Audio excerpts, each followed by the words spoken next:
May ano ako, bad news ngayon. Yung pamangkin ko nakakaranas ng bule. Oo, high school na ito, maguguro yun eh. Pa nga nagbayad tuition noon, hirap na hirap ako. Oo. Alam mo naman mga tao, walang malasakit. Diyos ko. Di bule, grupo sila. Sabi ko, lipat mo sa school. Sabi ko, anong nangyari? Hindi naman daw nananakit. Sabi ko, buti. Kasi kung ano, kaya ko, hindi isumbong nyo na yan. Sabi ko, ganun. Sabi nung, oo, mapapalabatan naman yung school pagka hindi siya tumigil. Sabi ko, anong klase pumubuli? Sabi, di ba tinuruan ko kayo? Turo ko sa inyo mga boss ha. Pagka para sa mga anak nyo, kasi bully, mahirap yan, marami yan sila eh. Unfair naman yun, di ba? Nakakaranas ako niyan sa Pilipinas pa lang eh, wala sa school, di man ako nag-school. Mga kapitbahay namin kasi mahirap kami, tingin na sa akin, patay buta, wala kami karapatang mabuhay, tapos nadidiscrimination sila. Kahit sa pag-ibig, ganun din sila eh. Ngayon, di nakakarinig kami ng hindi naman kami perfecto, may ugali din ako, ganyan. Pero, hindi naman malala na kumbaga, wala yung palagpasin mo na. Pero, sila talaga, malala kasi umaatak sila, ganun. Araw-araw, tas araw-araw, paparinig, ganyan. Ganyan, pagka ganyan mga boss, lalo sa school,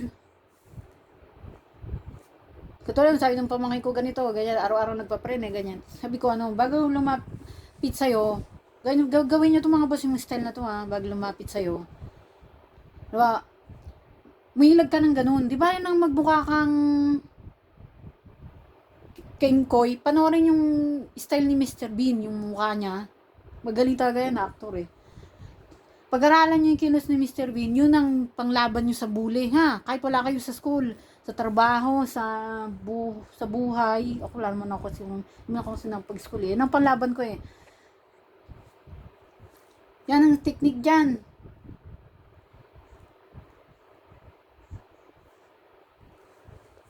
Bago siya lumapit ng ganyan, mag-ilag ka na magsususuntok.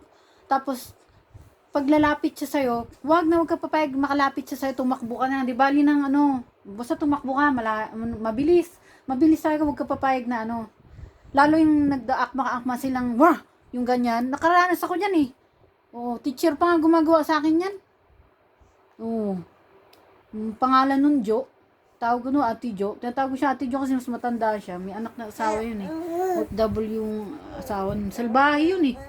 Kasi palagi siyang wah, nang gagano. Alam ko naman yan eh. Technique na ganyan eh. Pero noon kasi, hindi ko alam pa kontra dyan. Siyempre nagulat ako. Nang yun eh. Nang bubuli yung mga ganyang technique. Akala niya hindi ko alam. Salbahe yung Jo na yun. Yung tropa niya yung Jenny din. Mahilig mo yung ganyan. Mga ganyan technique, alam nyo na yan na dahil ngayon marunong na ako sa technique na ganyan. Gagawin nyo dyan. Pag ginaganyan kayo, wow, yung ganyan. Sabihin mo na uy, nakakatakot ka, ganyan mo talaga siya para mapahiya siya. Kasi totoo lang nambubuli yan eh. Yung ganyan. Oo. Tapos, pagka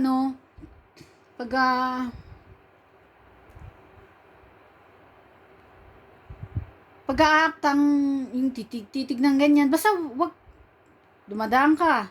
Lalo pag marami sila, pakita mo na nakakatakot sila. Tapos pag ganyan sila may ibang daanan, tumakbo ka. Oo. Pag ganyan sila, tumakbo ka rin, papasok.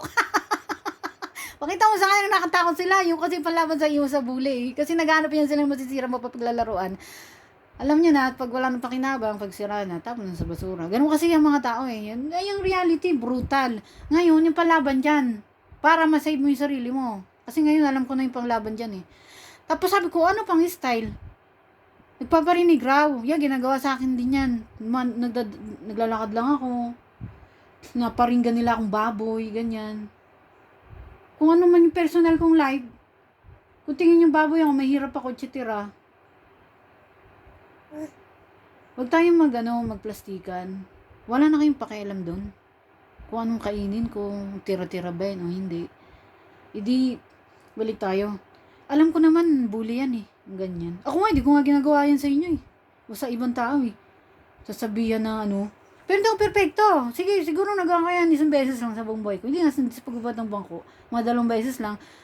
O isa. Kasi, hindi naman talaga ako, Tapos nang wala na sa akin yun, naghingi naman ako ng papasensya sa mga ko. Pero 2 lang yun. Mas madalas sa amin sa buong buhay ko, maraming taong Kupal. Di nangupal sa amin. Di balik tayo. Pagka ganyan, pinaparinggan ka, kantahan mo. Di ba? Napakalakas ang parinig niya, ganyan. Kantahan mo rin napakalakas. Oo. Pili ka na lang nung kanta ko nga ako sa inyo, yung sabi ko nga sa pamangkin ko, kantahin mo yung yung kanta niya, yung, alam mo, pag galit ka, kamukha mo sa Son Goku, babe. Gayuma, yung mga ganun. Yun na, ikanta mo. Kayo mga boss, pili lang kayo ng kanta na gusto nyo, ha? Tapos alam nyo na yung technique, ha? Sana nag-guess nyo lahat ng mga pinagsasabi ko, tapos may bad news, alam nyo mga boss. Kanina lang, ayun, sa Paranaque daw yun, sabi ganun, may gunman shot. Oo. Huwag ka, magaling yung lalaki, ha? Pagkatapos niyang tirahin yung guro, buti lang yung guro, nakatakbo. Hinala ko, bully na naman yan eh. Pero, payong sa inyo mga boss, ang karahasan, di ba crime yan? Huwag niyong hindi solusyon ng isa pang crime. Kaya hindi ko sa inyo tinuturo yung ganyan. Ang tinuturo ko yung una kong sinabi. Oo. Pangontra sa bully. Yung nga lang mukha kang kengkoy nun. Oo. Tapos di balik tayo. Kaysa naman kawawa ka na, sira ka na. Iiwanan ka nila, sira ka, gutay-gutay, basag ka. Di magmukha ka na lang kengkoy, mamili ka. Ganun talaga ang buhay, save yourself. Pero may Diyos pa rin. Kaya nga ako nandito lumabas Hindi dahil sa kasikatan. Paalala sa inyo mga boss, may Diyos din. At may karma din yan. Maniwala ka. Lahat ng mga sa akin, kinarma. Oh. Kinarma sila. Di balik tayo. Di...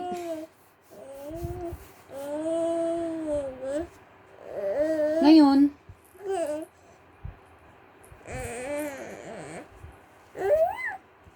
yung magaling tong high school daw yan eh.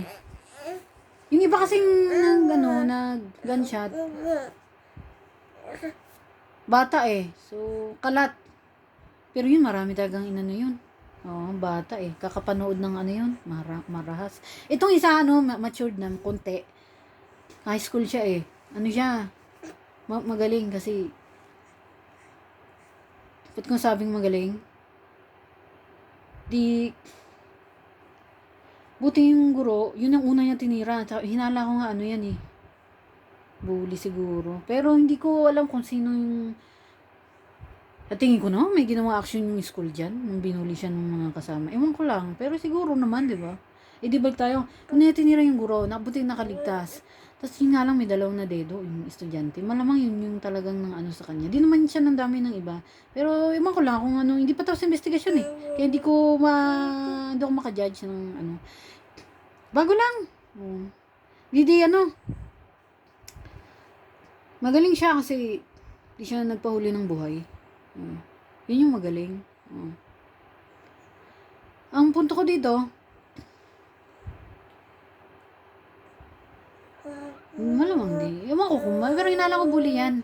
Siguro hindi na niya kaya, ganun. Kaya yung payo ko sa inyo, yung kanina, yung kengkoy, hindi nyo kailangan gumawa ng ganyan. Gawin nyo lang yung tinuro ko. Oo. Pag malakas yung boses, nagpaparinig, yun nga, kantahan nyo, yung hanap kayo ng, yung kanta ko yan eh. Alam mo, kamukha mo si Son Goku pagkagalit ka. Yung kanta na gano'n, yung Gayuma. Oo. Search niya mga boss, Gayuma. Kamu, babe. Yung kanta nun. Gagayuma. Basta hindi ko na masyadong basta Gayuma yan. So, sana may natutunan kayo sa buhay niyo yung tinuro kong pangkontra ng bully. Tapos, sana nakatulong. Pero alam ko, effective yan eh. Kasi yan ang gagawin ko. Hindi ko, kasi sa trabaho nabubuli ako eh. Dito. Dati, binubuli ako. Gusto nga nila, lumipad ako eh. Pangontra ko, headset. Wala akong naririnig.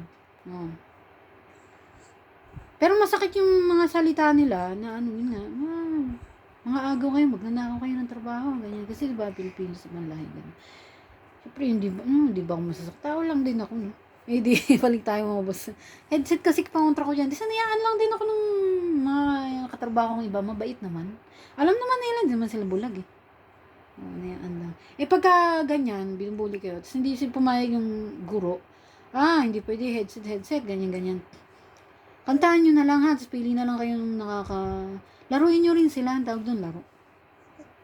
Naghahanap kasi yan sila ng mapaglalaruan. Tapos ikaw yung nakita nilang mahina, walang kakampi.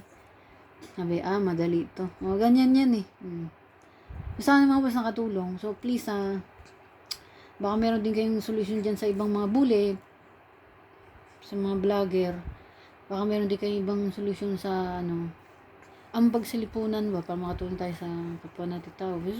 Please speak out. Yun lang mga boss. Kung magandang sa mundo, save yourself. Please support my audience ang bayan. Malini. Ciao.